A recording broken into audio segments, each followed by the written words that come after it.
Sure, we can go ahead and get started. How is everybody? Good. This is a Zen zone, right? So we're going to be relaxed, hopefully, for the next hour. My name is Lisa Schrader, and I work here on campus over in Student Health Services as the Director of Health Promotion. So 99.9% of the work that I do is for student audiences, so it's always refreshing for me to have the opportunity to get to speak with faculty and staff just for a change of pace and a different level of discussion. So I'm happy to be with you all today. And since we're a small group, I thought we could begin by just kind of going around the room and introducing ourselves, what departments we're from. And then spring break was relatively recently, and hopefully we all got to enjoy a little bit of downtime during that period. So if you'll share your name, your department, and maybe one thing you did that was relaxing over the spring break period. Start with you. All right. Thanks, everybody, for sharing. I realize I didn't say my relaxing things. As I think back about spring break, this maybe won't seem relaxing, but my in-laws were in town that entire week and had been in town the entire previous week. So I worked here every day during spring break because that was a little bit of a break from being with in-laws all week long. And like Brandy, since the students weren't here, it was relatively quiet on campus, so it could feel a little bit like a break. Well, as we go through our material in this workshop over the next 45 minutes or so, just to give you kind of a roadmap of what we're going to do, the way I have set this presentation up, we'll talk in the beginning about some of the impacts that research indicates stress can have on different aspects of our lives, physical and psychological, some of the things that cause those reactions, what we can do about them, and then we'll finish with some action planning at the end so that we can hopefully take some element of what we've talked about today and find a way to incorporate that into your what I know are already really hectic lives. I always welcome discussion, and you'll see as we go through this presentation, I have several just kind of open-ended questions that I'm hoping we can use to facilitate discussion. One of the suggestions that we'll discuss for stress management is connecting with colleagues. So this can be just one opportunity to put that into practice and to see how we're all managing stress in our own lives, things that have worked well or things that don't work well for us. So as I begin, as I said, I like to do some open-ended questions. So I want to just start with a discussion question to throw out to you all. When you think about how stress presents itself, what does it look like? What are some of the things that come to mind for how you can tell that someone else is stressed or that you know you give off when you're stressed? Snapping at people, yes. And it's not generally the people that the stress is like caused by. It's often the close people in our life that just happen to be in the wrong place at the wrong time. Yeah. Anybody else? Posture. Okay. I wear my stress in my shoulders and neck, and so I have a tendency to tense up. Yeah. Yeah. And what were you going to say? For me, it's just having trouble sleeping.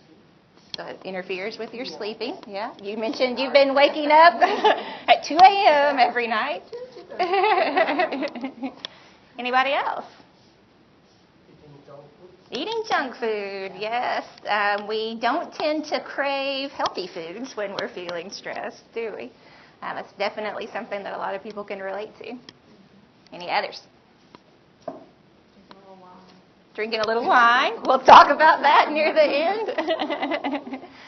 When I was originally putting this presentation together, and I'll back up and say that I've adapted this from a very similar workshop that I do for student audiences, I started with a Google image search of the word stress just to see what representations would pop up. And this one was my favorite that I felt like just conveyed how I feel when I am stressed, the hair standing on end, the mouth just gaping open, the eyes wide, and just kind of being frozen in that spot temporarily. And because I always like trying to incorporate pictures of my child, here we are recreating that pose when we were on vacation last week. But all of the things that you all mentioned fall into one of four categories of symptoms of stress. And keep in mind that what is stressful for one person may not be stressful for somebody else. It's a very individual experience. And we may respond to it in different ways. So those symptoms that we exhibit, while many of us may share them, there may be other things that are unique to you. So as we look at these categories and we think first about physical symptoms, you mentioned that you wear it in your neck and shoulders, you get very tense. That's a very common symptom of stress. Also things that you wouldn't necessarily see, but your heart rate may be elevated, your blood pressure may be increased, something that would be more visible, you may be fidgeting. Those are all physical symptoms of stress in a person's life. The behavioral symptoms, another broad category, you mentioned eating junk food. So the ways we eat can change. For some people, it may be what you're choosing to eat. For others, it may be either eating more or eating less than what is typical for you because you're stressed. That would be a behavioral indicator. The sleep cycle being disrupted is another behavioral indicator for stress. Is that our emergency test system? Oh. Well. We're all alerted. It did work. For mental symptoms of stress, and this is something I definitely relate to with stress in my own life, it's hard for me to concentrate. My mind is just racing, going 100 different directions, and it's very challenging for me to focus on anything and be able to give it the attention that it needs to solve the problem, which only adds to the stress. But that would be an example of some of the mental symptoms.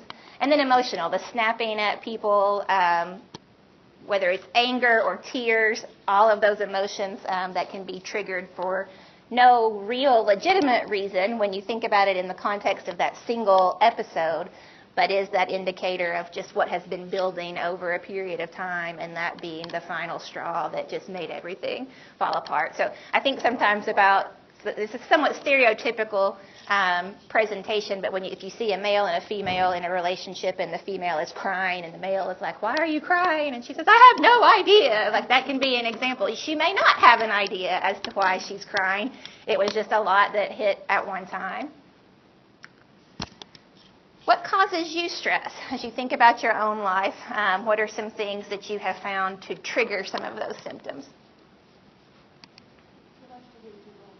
All right, the age-old dilemma of the responsibilities that we carry in work and just with life and being limited to 24 hours a day. Good. Anybody else? That is everything. I think there's a difference in there, though, because you have a lot of work to do. You have too little time, and so you have to increase your work intensity. That's one thing. Stress is different. Stress is like it's on top of that. If you just work hard, it's not stress to me, right? And stress is another level mentally, in the sense that you worry about something. Mm-hmm. So you mentally worry, you attach emotionally to what you are doing. Mm-hmm. That is, sometimes I work intensely. I was happy. I didn't really add too much stress. Mm-hmm. Sometimes if I say I worry about results, worry about what might happen or might not happen, worry about my investment time and stuff like that. Instead of worry, then that seems to me that's a stress. That's a great point to raise, and we'll talk a little bit more about that as we go through the presentation, but there is definitely a psychological element to stress that is over and beyond just the workload itself, so I'm glad that you bring that up. Anybody else?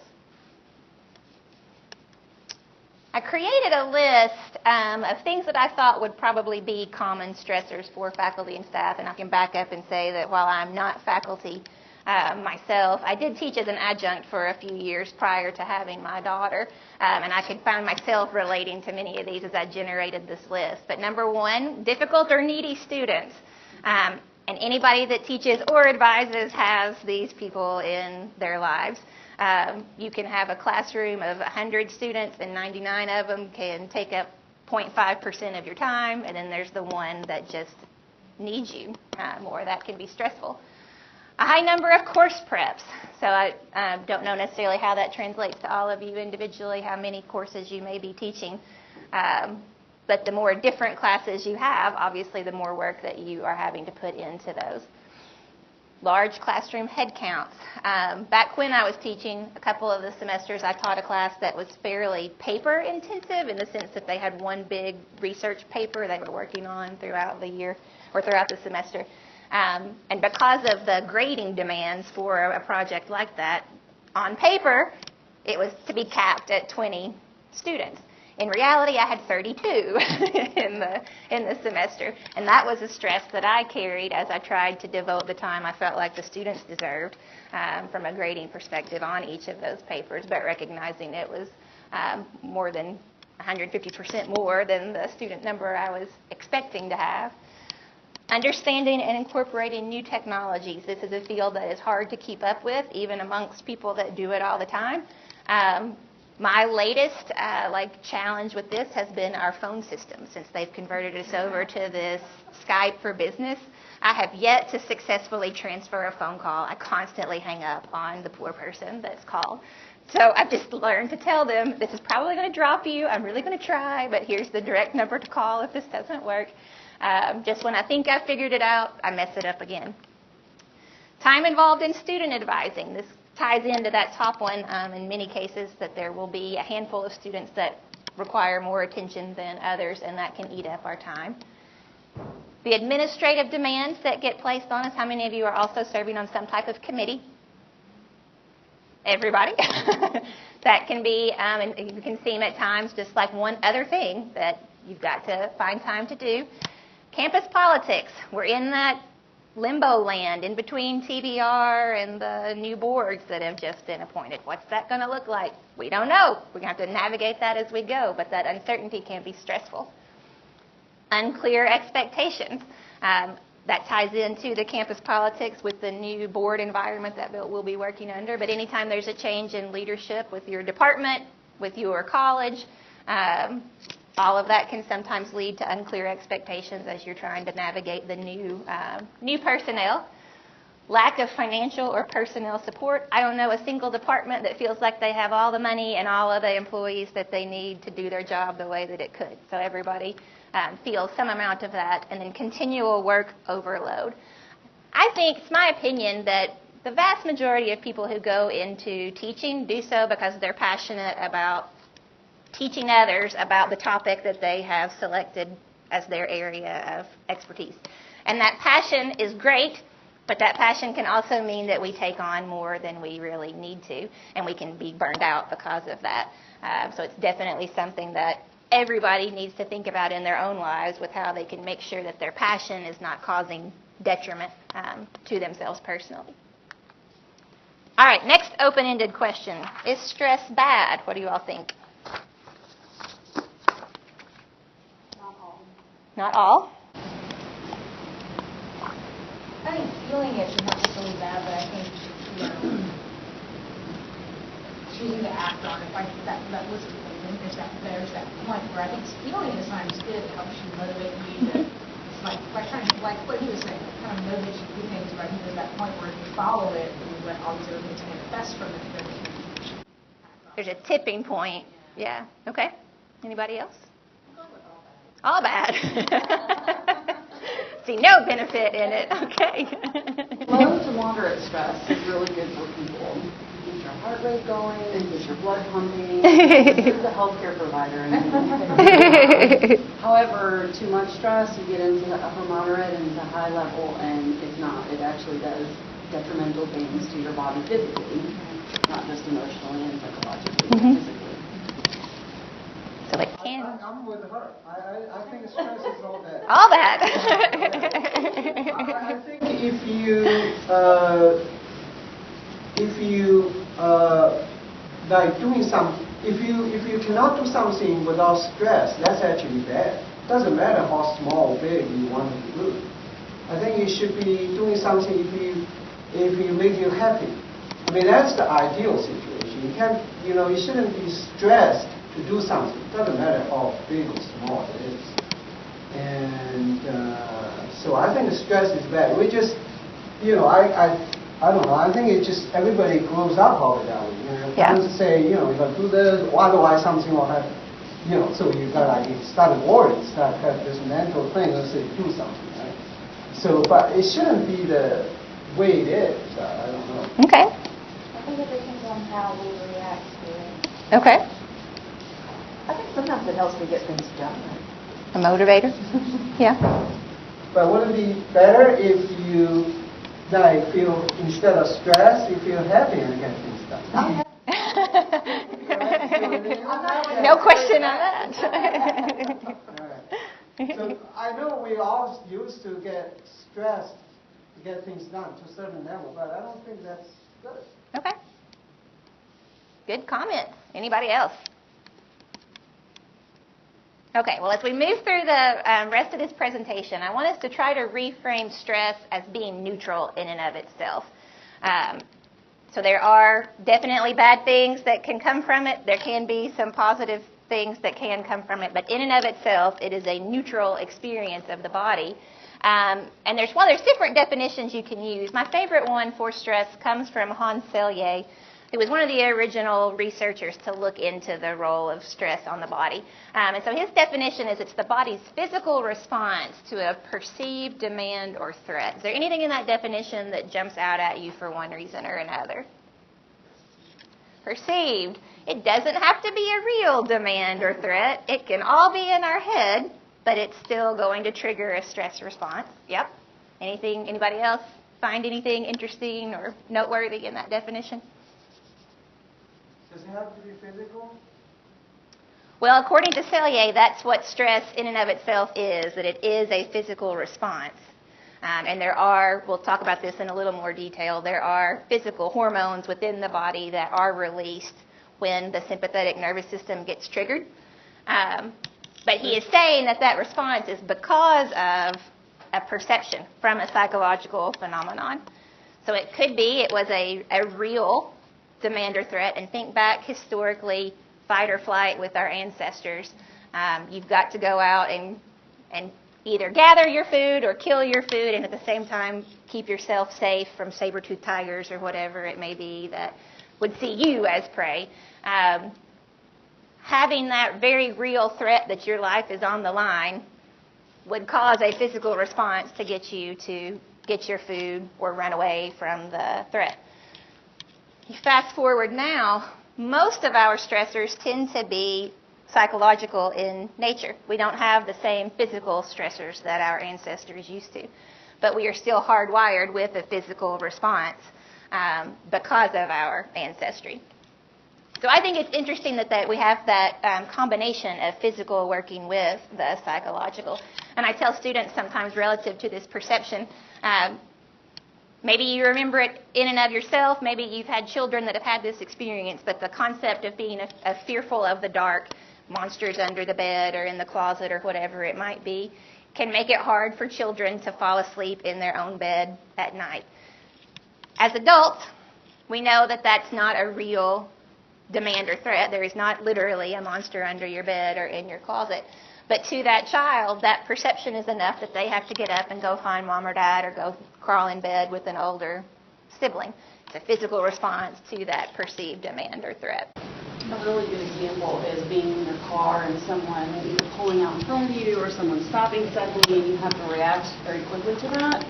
And if you ever have had that pins and needles feeling, you get a little hot, that's the physical response to the perceived threat. Yeah, great example. So it's the hormones adrenaline and cortisol that are triggered by that perception of a demand or threat.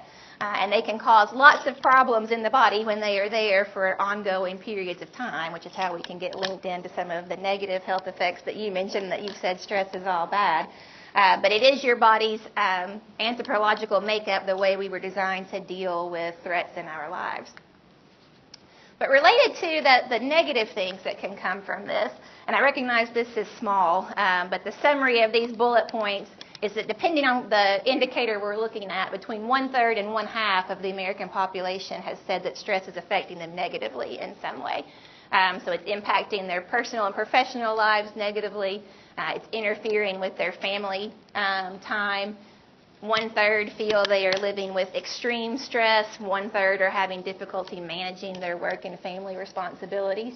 And then interesting to me, almost half, 48%, feel that their stress level has increased over the last 5 years. So when we think about technology and automation and the things that are supposed to make it easier for us, that has not necessarily translated to less stress in our life. So it's something that we are not getting better at managing in recent years, in spite of some of the conveniences that we have. There was a study that was done by some researchers out of Harvard where they tracked visits to family practice physicians to determine how many of those visits were stress-based or kind of stemmed from a stress complicator or actual cause. If you were to take a guess, what percentage of visits to primary care physicians do you think would have stress as an underlying indicator? 75. Okay. 75 from our nurse. High. I would say high. High. It's actually 90% according to that particular study, which does not mean that 9 times out of 10 people were coming into the doctor's office and saying, hey, Dr. So-and-so, I'm stressed, what can you do? But they may very well have been complaining of things like depression, back pain, headaches, poor sleep, my hair is falling out, I've gained weight. And all of those things are conditions that can be caused directly by stress or that can be made worse by stress as a result of the cortisol in particular hormone being present in our body for an ongoing period of time. We know that cortisol can cause inflammation of different body tissues and organ systems.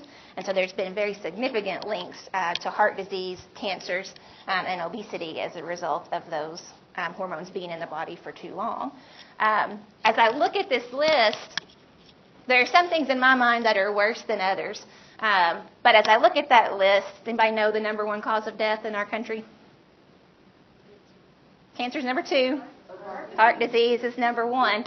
They're both on that list. So the 2 most common reasons that adults pass away prematurely in the United States has this link to stress.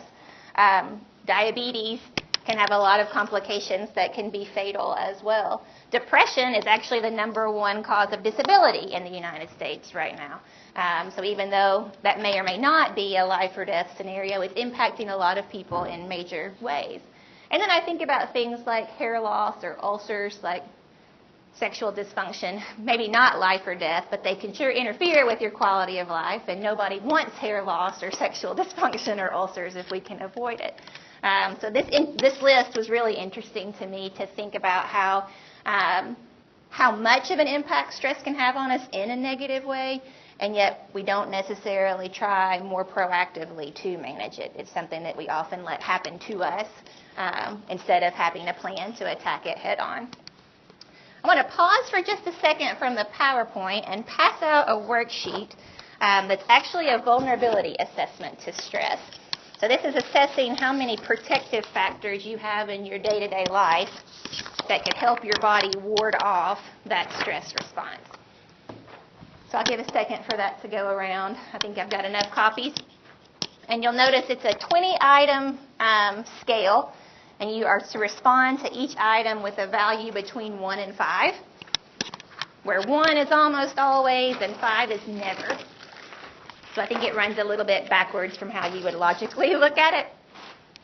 And then I will point out numbers 6, 7, and 19. I've got little asterisks by each of those. Those are asking about the frequency that you may use cigarettes, alcohol, or caffeinated drinks in your day-to-day life. And I've got a star by those because if you don't smoke at all, or you don't drink at all, or drink caffeine at all, put a 1 in those blanks to make this scale work right. And that can seem backwards too. Your immediate thought is going to be that you want to put never. But the way these are worded, 1 would be the more accurate response for someone who uses those 0 times.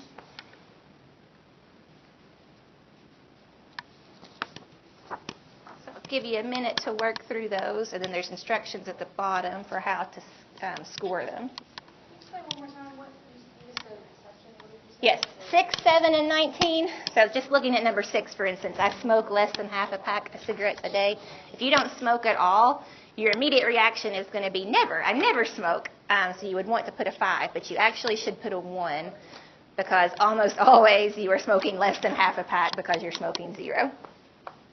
And the same is true for 7 as relates to alcoholic drinks and 19 as relates to caffeinated drinks. So as you add those up and then score them at the bottom, your value should fall somewhere between 0 and then up above 55. I guess 5 times, it could go up as high as 100 if you were a never to all of these. But it's broken down then into categories based on very low vulnerability to stress to very high vulnerability to stress. So just kind of as a point of clarification, this is not assessing how stressed you currently are, but about how many protective factors that would help prevent you from experiencing those negative physical consequences to stress. So all of the things that are on here are items that help build your immune system, build your psyche in ways that you can withstand stressors when they arise. And we'll talk more about some of these as we look at stress management practices. Is anybody kind of disappointed at how high their number is or pleased with how low their number is? Anybody willing to share?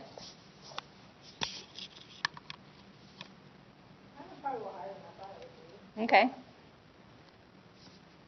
Definitely for anyone for whom it's higher than you thought it would be or higher than you would like for it to be, go back and look at the items where maybe you have a 3, 4, or 5 and see if there are any of those that you could incorporate more frequently into your day-to-day life, because this is something. Another reason I like doing this instead of just a stress assessment is that these are things that are by and large under our control. We can make changes with these, whereas some of the life event stress assessments, time and chance will all get us at some point, and we may not have control over these. So that's why I like this particular assessment. So hang on to it. It could be something in the future, depending on different stages in life that may have different responses for you. But the higher your number, the more likely you are to experience a physical consequence to stress in your life. So moving on then. Yeah, sorry. Yeah, no problem. You have a total number, sorry, I found it interesting. You have a total number below 6. I mean, there are 20 questions. If you mark 1, they're going to add up. But then you subtract 20 when you're scoring it. Yep. Yep. Subtract 20. Okay. Yep. So We're not stressed. We're happy. This is quiet time for ourselves. So thinking back now about stress being a neutral phenomenon, I want to emphasize that 0 stress will not make us healthier or happier. And a good analogy I have found is to think about your life like a violin string. We want to have a little bit of tension in it in order for it to make a pleasant to the ear sound. If you don't have enough tension, the note is too flat, your life is too flat. If you have too much, it can be shrill and the string can even break. So we're looking for a happy middle ground to produce the most beautiful music in our day-to-day lives. Another way of showing that or expressing that is what's called the good stress, bad stress performance curve. So it looks like an upside down U here on the left side of the screen. So across the x-axis, you're showing increasing levels of stress. Across the y-axis, you're showing increasing reported amounts of happiness, health, performance. And so as you look at this curve, the optimal reports of happiness, of best performance at work, of overall good health, happen when there is, in fact, a moderate amount of stress in our life. If there's no stress in our life, people report feeling bored, maybe even a little bit depressed because there's not enough excitement that's happening in their life. There's just not enough motivation to push them to do things that they would feel kind of proud of themselves for doing. On the flip side of that, if you come too far down to the right on this x-axis, you end up in the high stress area where, again, performance, health, and happiness are not high because at that point there is too much of a load on us. It's hard to see the light at the end of the tunnel, and so anxiety can be a very real consequence of finding yourself in that part of the graph. But somewhere in the middle is good. And I've got here stress/challenge because there is some new research to indicate that the negative effects of stress are most pronounced in people who view stress negatively. On the flip side, if you have a positive reframe for stress and think about it as a challenge that's going to build you in your life, whether it's a personal challenge or a professional challenge, those negative impacts the cortisol and adrenaline don't seem to have the same effect. So there is a very psychological connection here with how we think about stress. If we think about it positively, we can avoid a lot of the negative consequences as well, too. So that ties into what you were describing about how we can be busy and be happy about it, or we can dwell on the stress of it and it can impact us negatively then. Any questions about that chart? I'll share with you a little cartoon that I found also doing a Google image search and recognizing it's little, and for the recording, it's a guy in a recliner with the remote and a cookie with a lot of beard stubble, and a woman looking at him not happy about it. But the man says, "I am not a lazy bum. I am a potential workaholic with highly developed stress management skills." So he could be in that very low bottom left corner of our curve over there. So now, as we move into things we can do to manage stress, what are some of your personal favorite ways to relax? What do you all like to do? Music. Exercise. Okay. When I do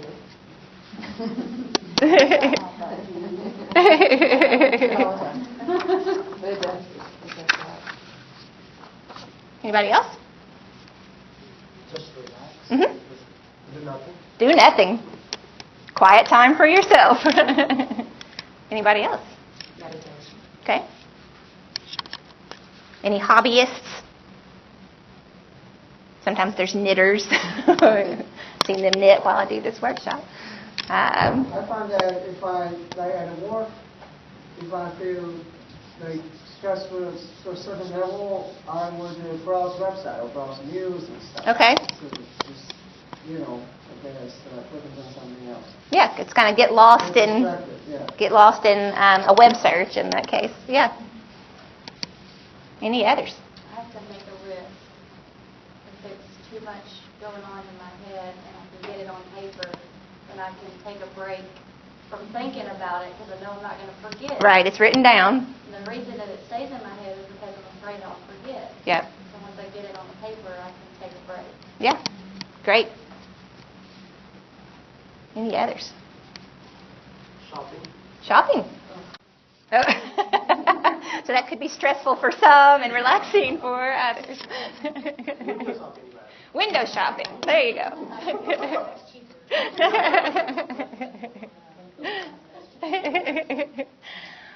Well, I want to present to you 3 kind of categories of ways that you can manage stress, and I'm going to throw just a laundry list of stuff at you in hopes that there may be 1 or 2 that you're interested in trying, or maybe that you already know, like, that's not going to be for me. But in hopes that with a group of any size, some things on this list will stick with some individuals.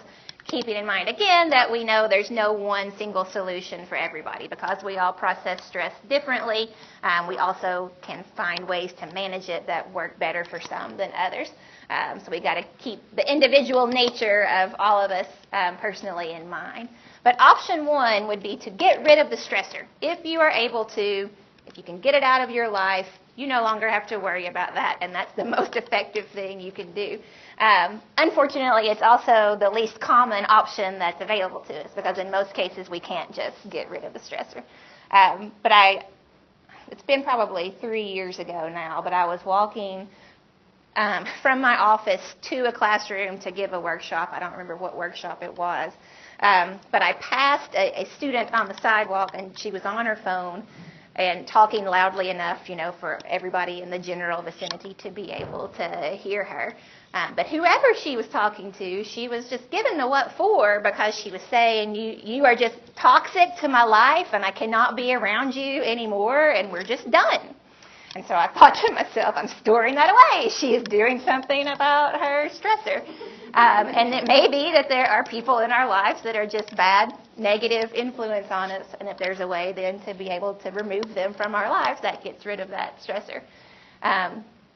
Other things, and you mentioned that it can be stressful if you don't write stuff down, so we can't get it out of our head. So that's another option that I think could fit in there. If you're able to write stuff down or to use a planner or whatever to get that mental worry out that you're going to forget, that would also be something that applied to this category.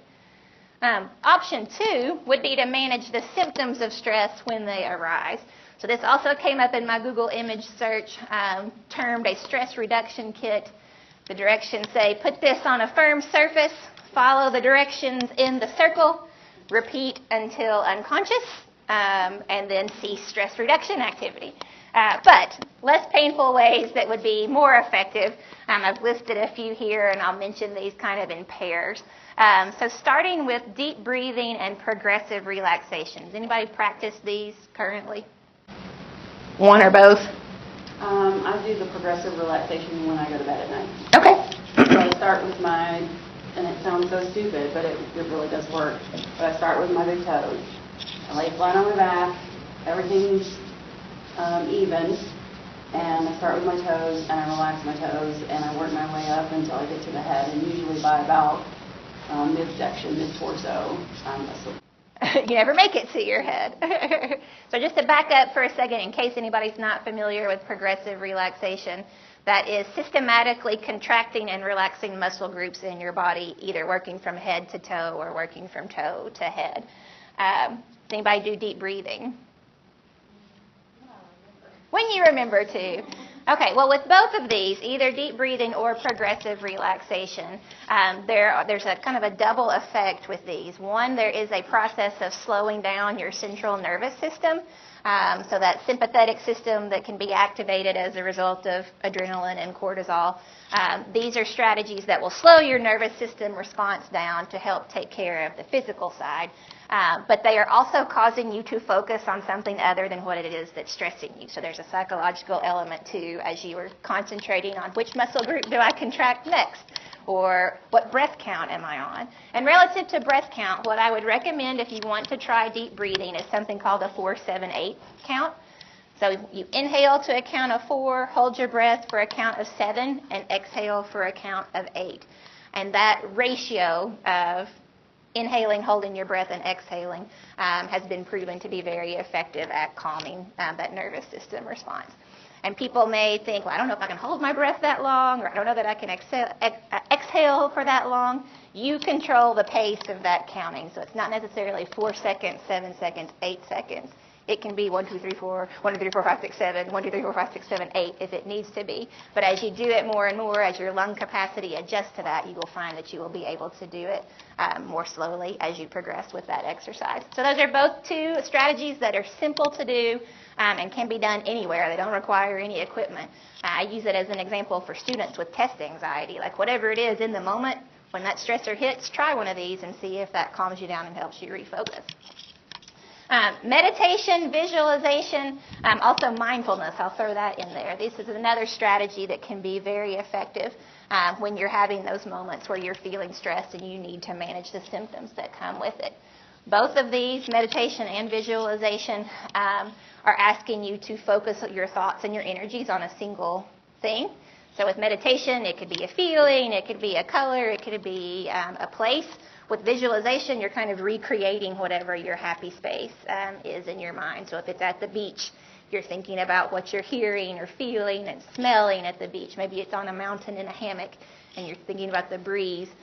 You're creating that happy space. Even though you can't physically be there, you can mentally be there and experience the benefits from that. And then with mindfulness, even though I don't have that written specifically, that's another area that there's more and more research coming out related to its benefits. And that's being present in the moment and being aware of what you're doing at all times, trying not to be distracted by the many other stimuli that may be happening in your environment, but just focusing on what you're doing in the moment, how you're feeling, how various parts of your body are feeling, and that can help slow your nervous system processes as well. Massage and exercise are two physical ways to deal with the adrenaline and cortisol in your system. So we said earlier that when you think about this in the anthropological perspective, our fight or flight response gets triggered by some type of threat, and it was a physical threat, and we had to physically act to get away from it. Now we have that psychological effect. Even though the same system is being stimulated, we don't have that physical release unless we come up with something physical to do. So exercise can be a physical release for the cortisol and for the adrenaline. Massage can work that out of your muscles, but it becomes a stress management strategy when you take that extra step to help your body use up and process the hormones that get released in the stress response.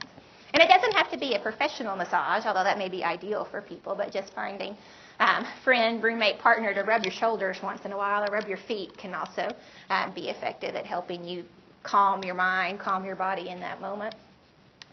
And then humor and hobbies. You've heard the expression probably that laughter is the best medicine. We know that laughter improves the circulatory system, and it releases endorphins in the mind that just make you feel better. So finding ways in quiet time or whatever it may be in your day-to-day life to engage in humor and to engage in something that you enjoy just for you is also a way to manage stress symptoms in the moment. And then the third category would be long-term stress management options. So things that you can do day to day that reduce the chances of those stress responses getting triggered as you move forward in your life.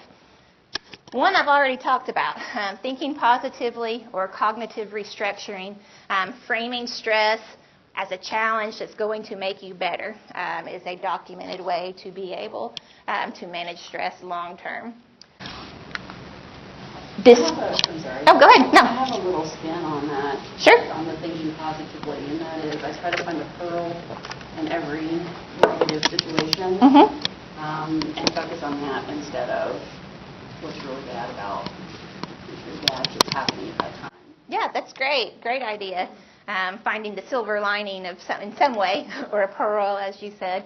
And that also made me think, just within the last year, I read a study, and I can't think now where it came out of, but in the study, they found that people who wrote down at the end of each day, wrote down 5 things that they were thankful for, reported overall feelings of happiness, more positivity than people who didn't. So whether it is finding a pearl in a specific stressful instance or not, if we could all take that step at the end of the day and just find 5 things we're grateful for that day, that can have some protective benefits too, focusing on positive thinking more so than getting wrapped up in the stress of whatever is currently happening in our life. So disputing irrational beliefs. I refer to this as trying to get rid of the drama queen or king that's in our heads. And we all have them there to some degree. We can be our worst critic, and we can let the little things build up and come to an illogical conclusion. One example would be this cartoon where the guy is visiting his psychiatrist or his counselor, and he says, "This morning I almost didn't get a donut. Later somebody put me on hold for 3 minutes, and then I got a paper cut. My job is unbearable." I look at that series of things. You almost didn't get a donut. That means you did. You got the donut. You were put on hold for 3 minutes.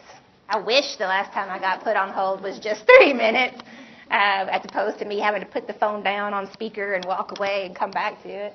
And then you got a paper cut, and yeah, that's not fun. They do hurt disproportionately for their size. But none of those things in and of themselves should lead to a decision that my job is unbearable. But we've all had those moments where little things just build up and we come to conclusions like that. If we're able to nip that in the bud and recognize that as an irrational belief, that's a long-term stress management strategy. Building time management skills. How many of you all feel like you're a good time manager already?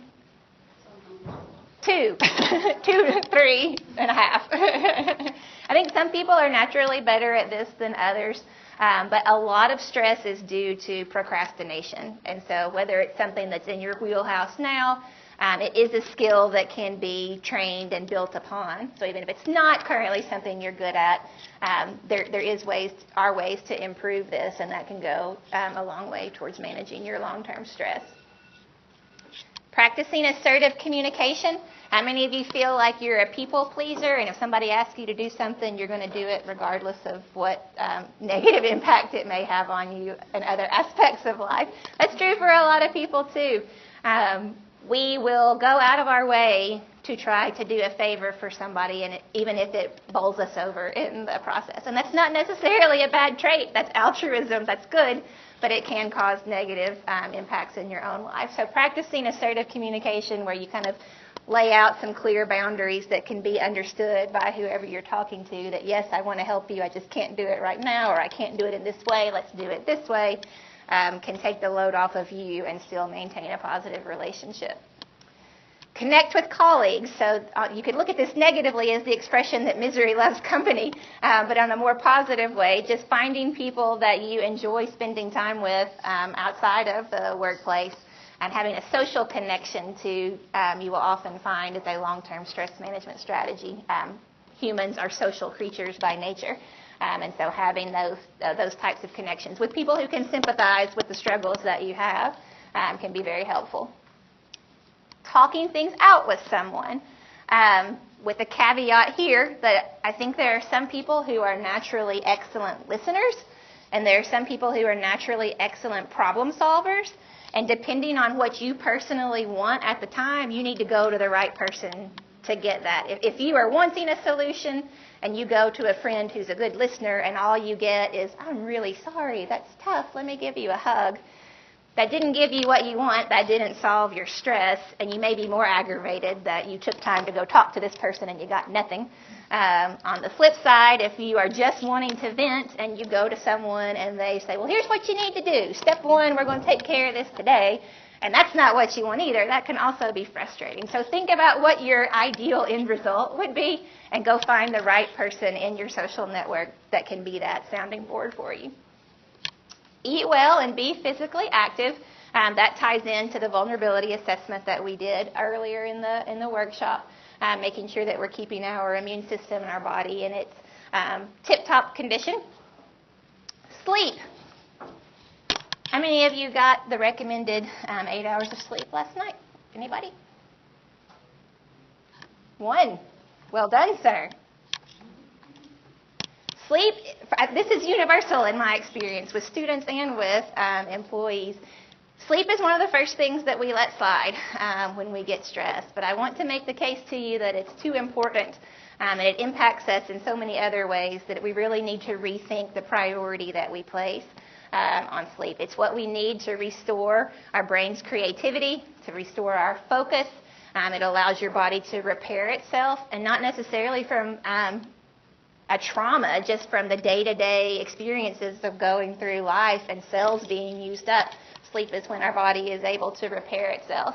And we know that there's a host of negative things that come from having too little sleep. So I know you can't see these from where you're sitting, and it's even hard for me to see. I'm standing right up here next to the screen. But what it talks about after one night of missed sleep, we're hungrier and apt to eat more. We're more likely to have an accident, more likely to get emotional, and we're less focused with memory problems. That's just one night of missed sleep. If that becomes an ongoing pattern and we're not getting that 7 to 9 hours that we need, we can also find that the risk of stroke, obesity, cancer, diabetes, heart disease, and death increases over time. Not things that we want to bring on ourselves any earlier than we have to. So we need to really focus on sleep as a priority in our life in order for the rest of our responsibilities and relationships to stay at the peak level. And then lastly, eliminating or reducing alcohol, tobacco, and drug use. So Sheila brought up having a glass of wine sometimes, and I said we're going to come back to that. So I've got eliminating or reducing, because when it comes at least to alcohol, we know that there are certain benefits to alcohol in moderation. So depending on if you don't use alcohol at all, you don't necessarily want to add it. But if you are already consuming alcohol in moderation, that can be a helpful thing. Tobacco, we know of no positive to that, so that would be one to eliminate. And then drug use, depending on the type of drug, if it's something that's been prescribed to you by a healthcare provider, we want to use that as prescribed. Recreationally, that's probably something that would need to be eliminated as well. And that's because these are things that can lead to loss of control and to depression. And a lot of this, I think, kind of goes without saying, but I have been asked so many times by lots of people things like, well, or that it's not even really necessarily a question the way they phrase it, but it is the way they're asking me. But, it's like, well, I kind of just need to have a glass of wine before I go to bed. Is that okay?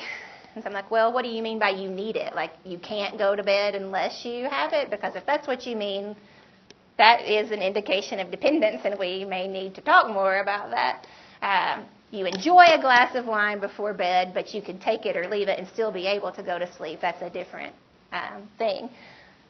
But alcohol, substances can interfere with our sleep. They can interfere or create dependence and addiction that just further takes away our control and adds to our stress. So even though they get seen sometimes as a way of escape or as a way to relax, we really have to be mindful of the role that they're playing and whether it's helpful or harmful to us. All right, I'm going to go ahead and show this last slide of resources and then pass around one last worksheet for us.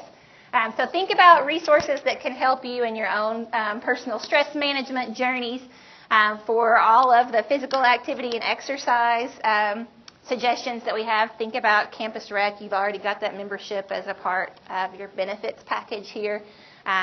Whether, something like using the cardio room is your thing, or they even have, skydiving sports clubs. Whatever your thing might be, there really is something for everybody in that department, and we have the ability to use it for free, so I definitely recommend it.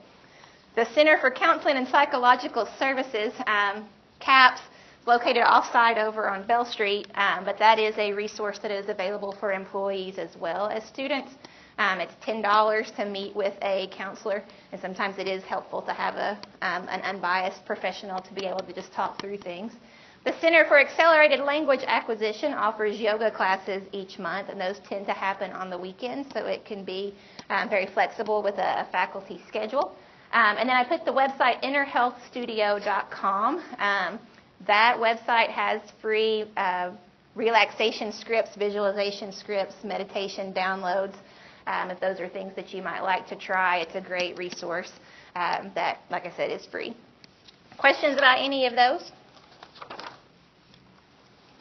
All right, then the last thing I'm going to pass out, and we're running short on time, so if you need to go, you're welcome to take this with you on your way out. But this is a basic health contract. It can be used for lots of different things, but for the purposes of today, what I'd like for you to think about is one specific strategy that you could work to incorporate into your day-to-day life to help manage stress. So there may be things you're already doing, and if there are things that you're already doing, you could use this as a way to try to incorporate it more frequently.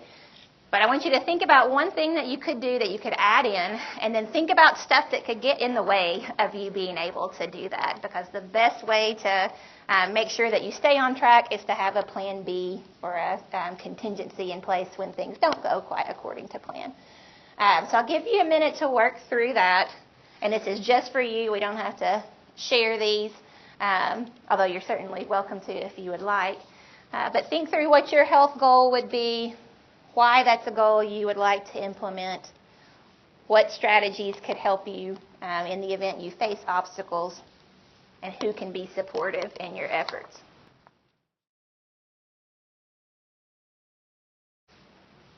Does anybody have any final questions for me or comments?